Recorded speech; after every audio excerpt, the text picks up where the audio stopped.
Olá pessoal, então nós vamos ver nesse vídeo os conceitos básicos do projeto de pontes.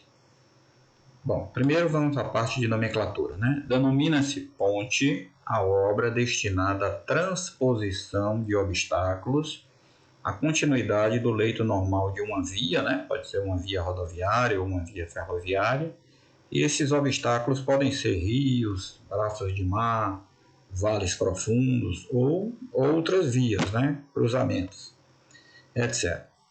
Normalmente, utiliza-se o nome ponte quando o obstáculo a ser transposto pela obra é constituído por água.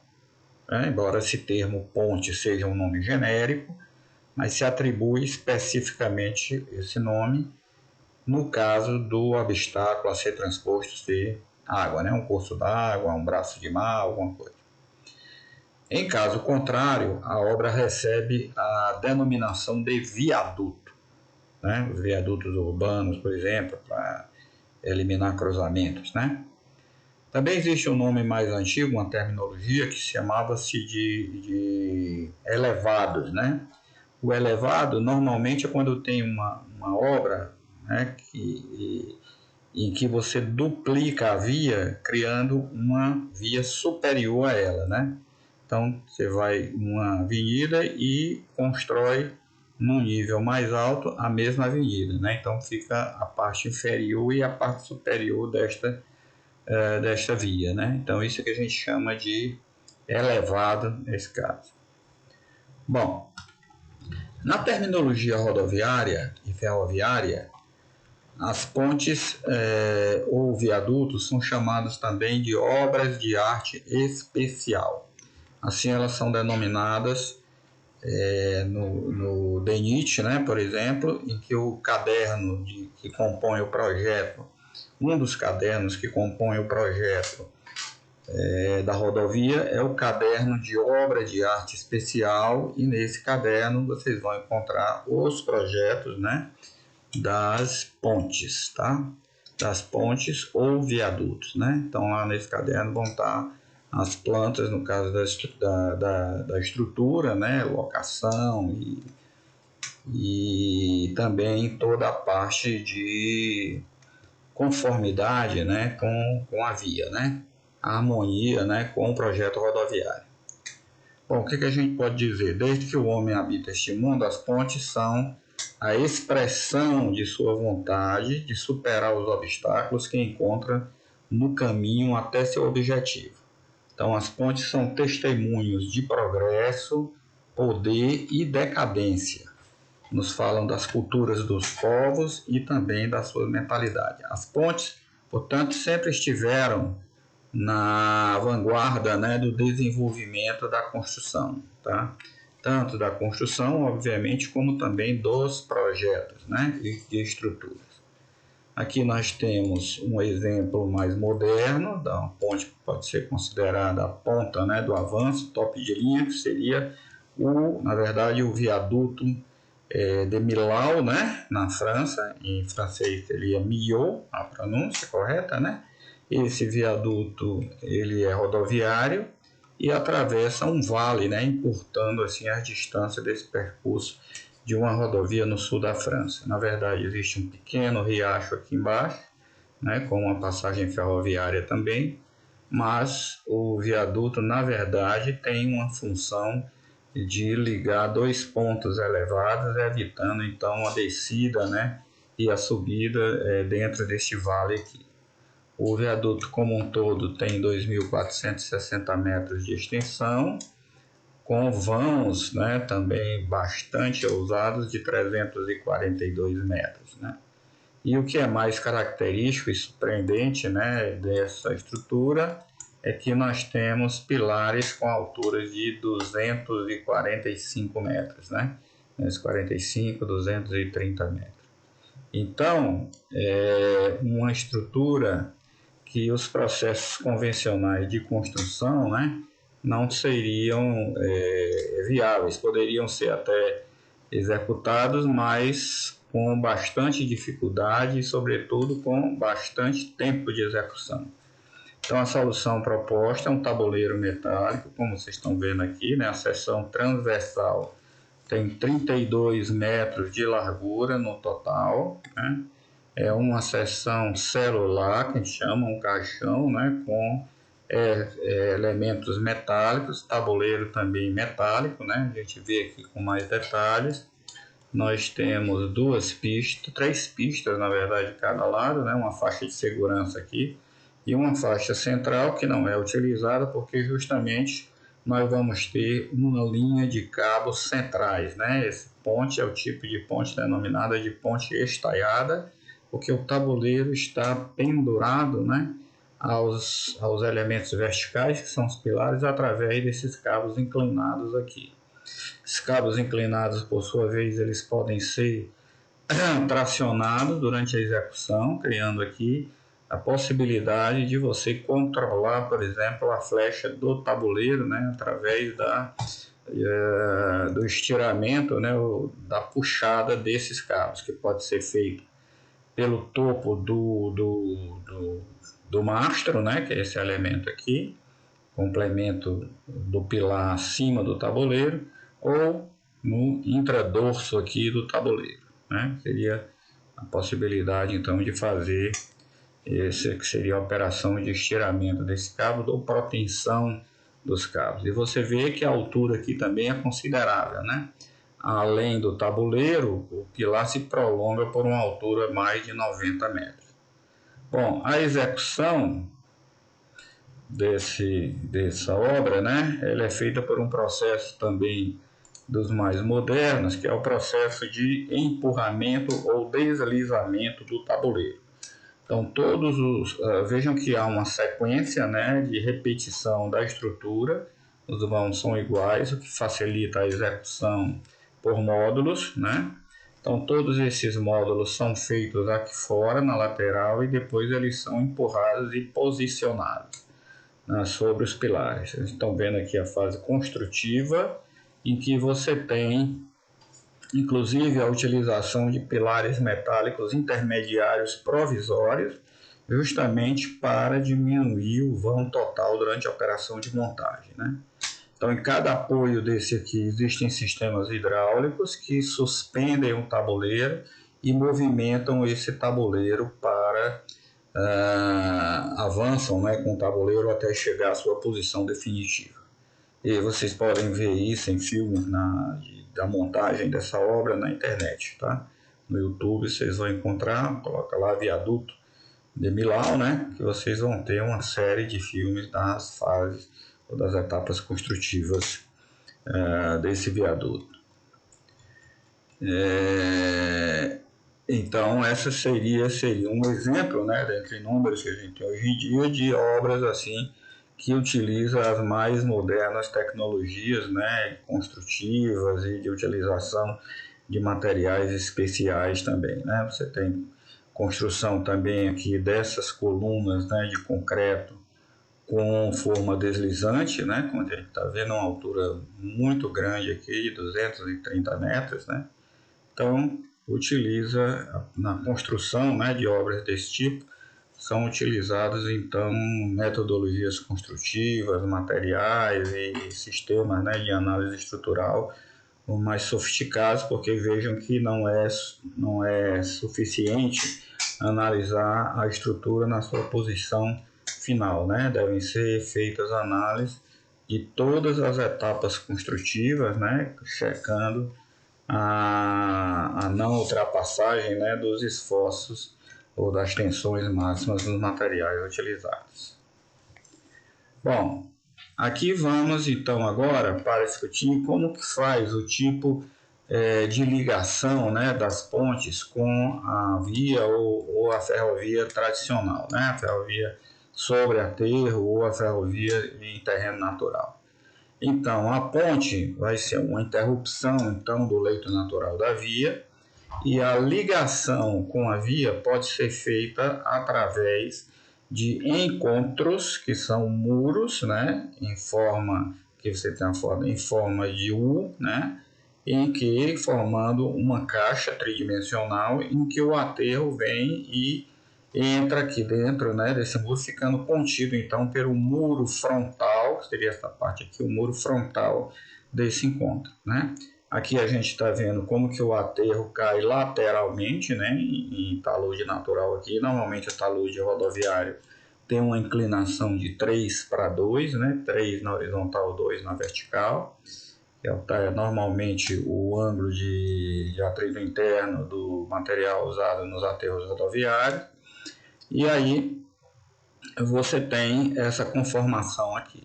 Então, no encontro, a estrutura da ponte ela também se apoia na extremidade e, ao mesmo tempo, essa estrutura do encontro funciona como elemento de contenção do aterro rodoviário. Essa estrutura, então, também tem um papel, né, de proteção contra a erosão do próprio aterro. Essa saia do aterro que a gente está vendo aqui nesse desenho é essa parte externa, né? E internamente aqui o aterro está prosseguindo aqui no nível do grade rodoviário até fazer a transição para a ponte.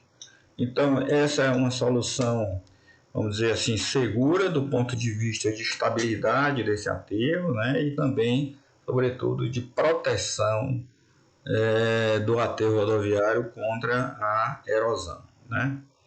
Então, essa é uma solução recomendada, vamos dizer assim, do ponto de vista de conforto, né? de evitar ao máximo a possível interrupção do tráfego por corte do aterro, né? Devido à erosão, no caso, nas enchentes.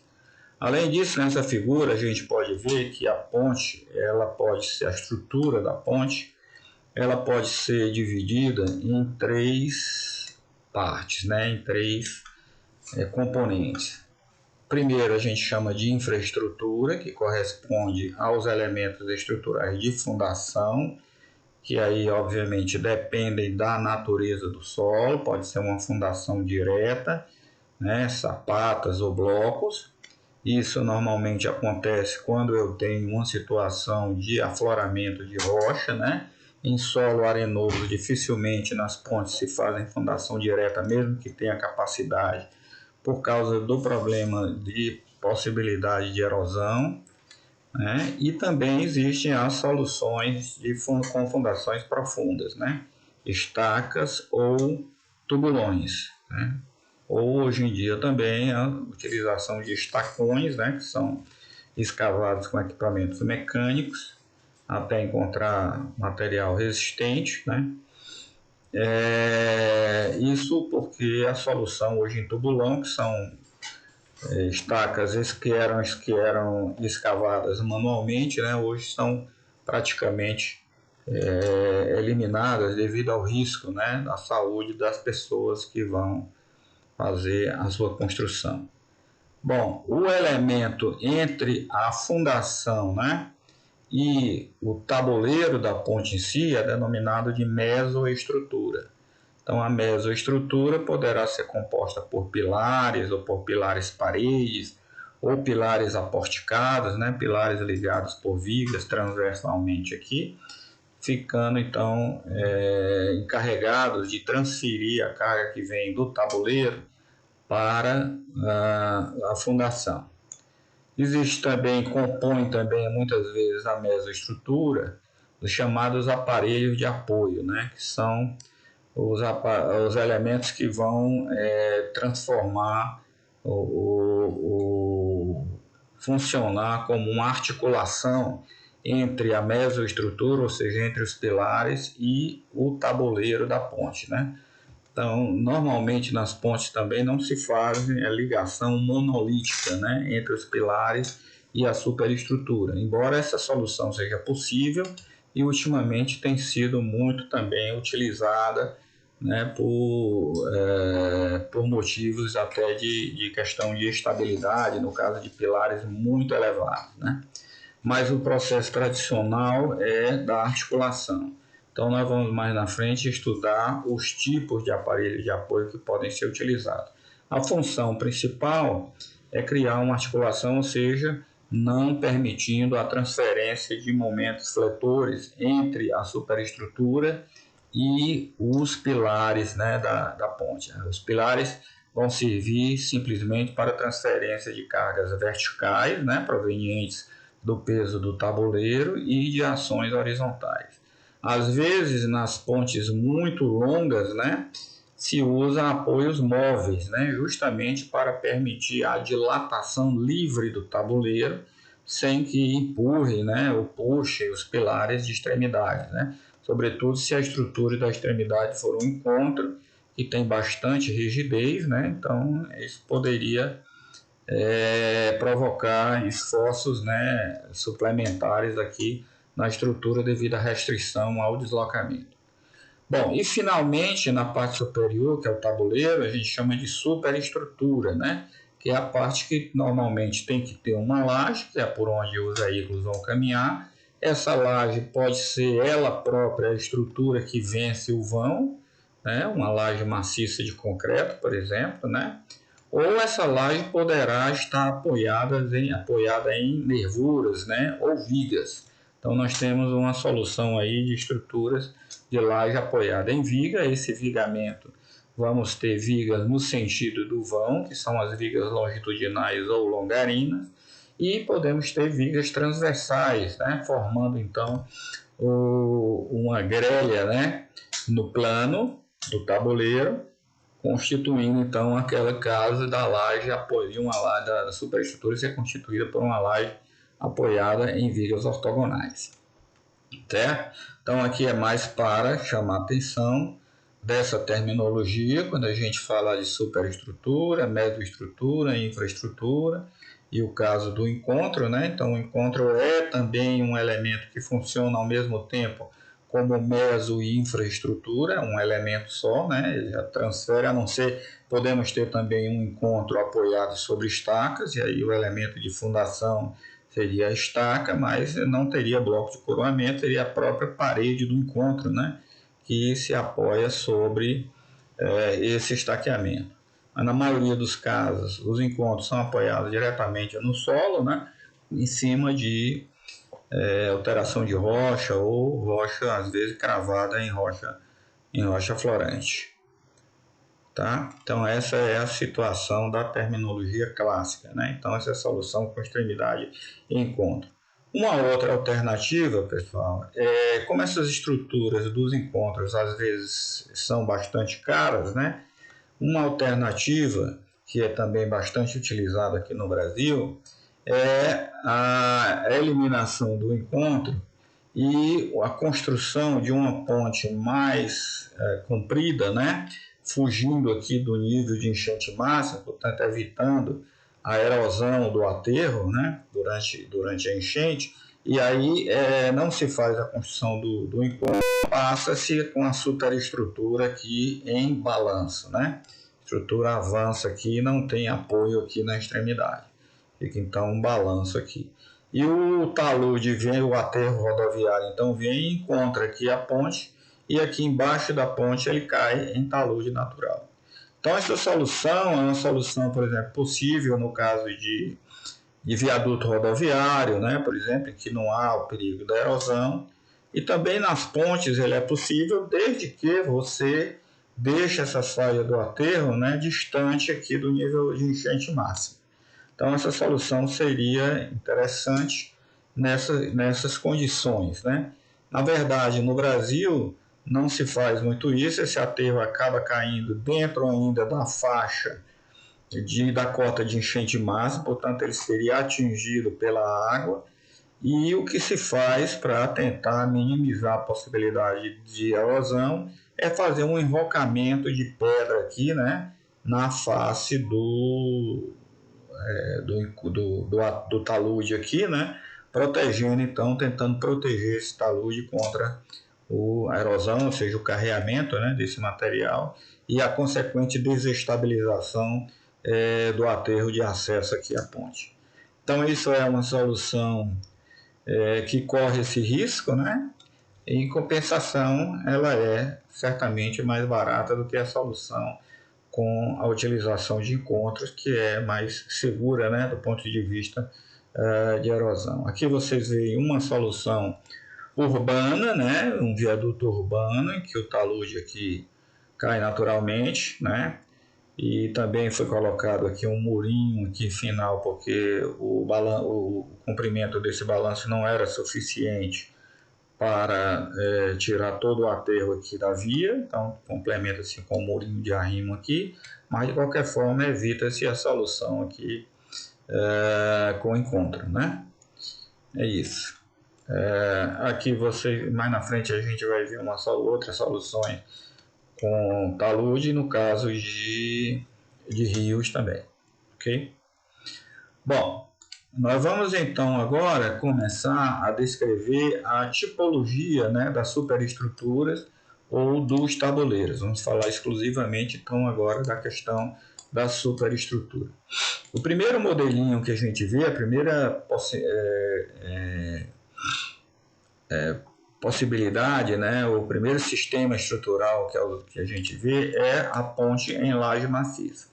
Então, como eu disse, o tabuleiro pode ser constituído simplesmente de uma laje. Às vezes você faz uma laje com altura variável, a parte mais espessa aqui na região do tráfego e um pouco menos espessa aqui com balanço na região onde seriam os passeios, né, ou calçadas para pedestres. A laje também poderia ser vazada, com a colocação aqui de tubos, né? Seria uma outra alternativa. Bom, você tem aqui então, nesse caso, a ponte em laje maciça, né? Eu posso ter esse L aqui, é o vão, que seria vão teórico, né? Que é a distância entre os aparelhos de apoio entre os dois pontos consecutivos. E esse tipo de solução, que a gente chama ponte em laje maciça, né? Ele é interessante do ponto de vista econômico, estamos falando em estrutura de concreto, né? Para vãos de 6 metros até 12 metros. 6 metros até 12 metros, né? O L de 6 até 12 metros, pensando numa estrutura em concreto armado. Você teria um L entre 10 metros e 20 metros se a gente usar a técnica da proteção. A técnica da proteção, nós não vamos aqui, obviamente, defini-la totalmente, né? Existe uma disciplina de concreto protendido. Apenas vamos dizer por que o concreto protendido consegue fazer com que essa laje possa ter um vão maior. Vamos dizer que a técnica da proteção, que consiste em pré-comprimir a estrutura, ou seja, dar uma compressão inicial na estrutura, né, através de cabos de aço que são colocados aqui dentro da peça, e esses cabos são estirados, e essa operação de estirar esse cabo corresponde a uma reação em sentido contrário, né, comprimindo a estrutura. E aí o que vai acontecer? Vai acontecer que em serviço essa estrutura vai estar comprimida, né, e portanto não vai fissurar. E estando sem fissuras, ela pode trabalhar com a sua rigidez plena, né, com inércia no estágio 1. A gente sabe que no concreto armado, para pequenas cargas, nós vamos atingir os momentos fletores de fissuração e a peça vai perder inércia, né? A gente sabe que a inércia no estágio 2, que é da peça fissurada, ela pode ser da ordem de 20%, às vezes até menos, da inércia plena da seção. Por isso é que as estruturas de concreto armado vão ter aquela relação, né, entre a altura, né, as EBOTs, no caso de vigas, por exemplo, de L sobre 10, um décimo do vão. Já na proteção, quando a gente tem esse efeito benéfico da compressão, né, a gente vai poder trabalhar com a relação L sobre 20. Por quê? Porque a inércia da peça está plena. Então, essa é uma das principais vantagens da utilização da proteção, que permite, então, a gente trabalhar com peças mais esbeltas. Eu vou fazer ela mais esbelta, né? Vai ter menos peso também, menos carga permanente, portanto, a proteção torna as estruturas de concreto bem mais eficientes, né? Então, essa técnica ela é muito importante para as pontes, no sentido em que ela vai permitir que a gente avance em vãos bem razoáveis, né? Como a gente vai ver, podendo chegar até às vezes 400 metros ou 300 metros em ponte de concreto, né? Vãos livres, né? Que existiria distância entre apoios. Aqui nós estamos falando de uma solução mais simples para pequenos vãos, com uma solução em laje maciça, tá? Então, esses seriam os valores aqui. Agora, em termos de esbeltez, ó, a gente pode usar aqui essa tabelinha aqui, em que eu vou ter a possibilidade de calcular a altura da nossa laje, tá? Dimensionamento ou pré-dimensionamento dela, né? Em função do vão, tá? Então, por exemplo, nós temos aqui a tipologia. A gente vai usar uma laje em concreto armado. A outra seria em concreto protendido maciça. M é da laje maciça, corresponde a essa solução.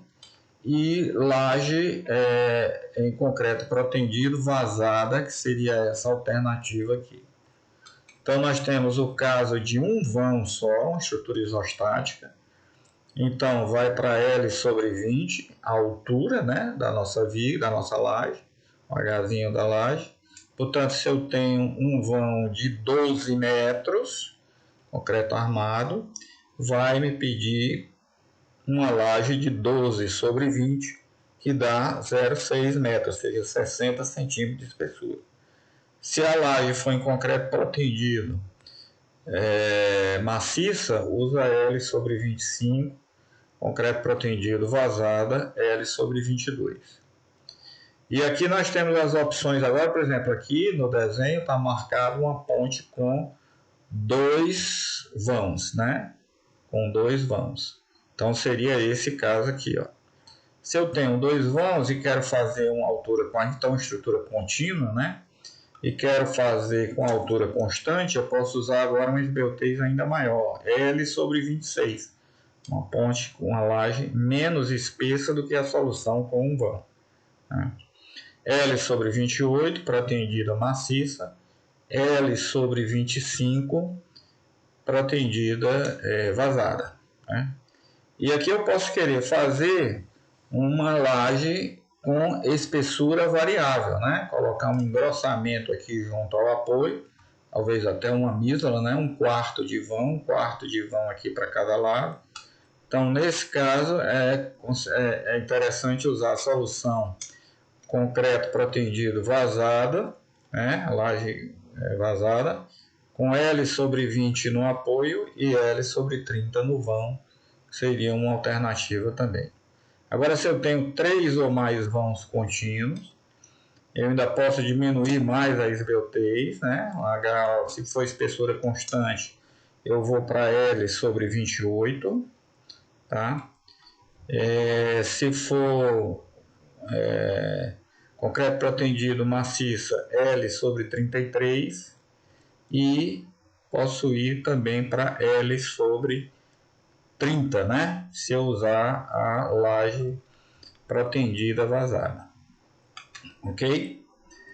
Se eu quero usar espessura variável, então normalmente ele só recomenda essa adoção para o caso da laje em concreto protendido vazada. Ok? Então essas tabelinhas são úteis, né? Porque o que acontece? Normalmente na estrutura, quando a gente vai analisar, a gente tem que dar primeiro um valor inicial, né, para os elementos geométricos da nossa estrutura.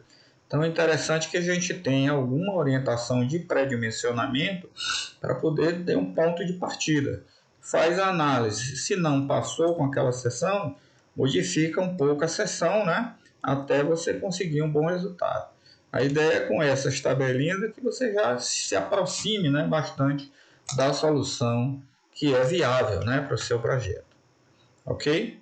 Bom, com relação à seção transversal, né, dos tabuleiros de ponte, pessoal, no manual de projeto do DENIT, né, que vocês têm acesso também aí, vocês têm lá essa tabelinha em que você tem a largura total, os comprimentos das faixas de rolamento, né, e dos acostamentos das pontes, em função da classe da rodovia, né? Então tem classe 1, classe 2, classe 3, classe 4. Tá certo? Então hoje nós vamos ter as faixas de rolamento com 3,60, tá? Com 3,60. Tanto duas faixas, então estamos pensando aqui numa rodovia federal, BR, tá? Com mão e contramão, simples, né? Não duplicada. Então seria duas vias de 3,60, dois acostamentos, né? De 2,50. Então aqui essa tabela ainda está antiga, marcando obra de arte com 3,50, quando a rodovia poderia ser 3,60, 3, né? E mais hoje, na classe 1, né, que seria 3,60 ou 3,50, hoje é recomendado que na ponte se reproduza a mesma situação da rodovia, tá? Para evitar aquela situação que a gente via antigamente, de que as pontes sempre representavam o estrangulamento da via, né? O acostamento normalmente às vezes desaparecia ou ficava menor do que o acostamento utilizado. Isso era feito para economizar, né? Lá na largura da ponte, mas a consequência disso é que você tinha muitos acidentes, né?